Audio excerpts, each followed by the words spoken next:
সকাল থেকেই আজকে কেমন জানি ভালো লাগছে না। এবার ভাইকে আনতে যাবো দেখে চুল টুল বেঁধে রেডি হচ্ছিলাম, মানে পাশেই তো স্কুল, 3-4 মিনিট হয়তো লাগে যেতে। তা ওই জায়গা দিয়ে আনবো দেখে রেডি হচ্ছিলাম, গিয়ে তো দেখি আমার ভাই ফার্স্ট হয়েছে, সেই নিয়ে কি নাচা নাচি। তো তারপরে বাড়ি আসলাম, এসে মানে কিছুই ভালো লাগছে না আজকে, তাই একটু ফোন দেখছিলাম, ফোনে আবার গেম খেলছিলাম। এই গেমটা আমার যে কি ভালো লাগছে এই কয়দিন ধরে, তোমাদের কি বলি, এত ভালো লাগছে আমি সারাদিনই মনে হয় এই গেমটা খেলি। তারপরে এবার ঠাকুরের বাসন টাসন গুছিয়ে নিলাম মাজবো দেখে। এখন মানে ঠাকুরের কাজগুলো আমিই করছি সব। তো তারপরে এবার আমি ঘর ঝাড় দিয়ে নিলাম, তারপরে ঘরটার মুছে দিলাম। এইদিকে দেখি কি যে আমার ভাই কি করে, আমার ভাই এসে দেখছি যে এখানে নিনজা স্টার বানিয়েছে, দেখো তোমরা এগুলো নাকি নিনজা স্টার বানিয়েছে ও।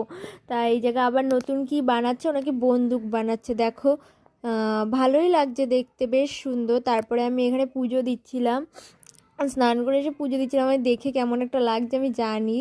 তো এবার তারপরে দেখো পুজোটা দেওয়া কেমন হয়েছে তোমরা একটু বলো প্লিজ কমেন্ট করে। আমি দেখো সকালবেলা একদম 6টার সময় উঠি ফুল তুলবো দেখে, আমার এত ভালো লাগে শিউলি ফুল তুলতে, তা তুলে এনে যে পুজো দিয়েছি। তারপরে দেখো আমাদের বাড়িতে না মোচা এনেছে, মোচাতে সব কলা হয়ে গেছে, কিছুই নেই আর। তো আজকের মতো টাটা।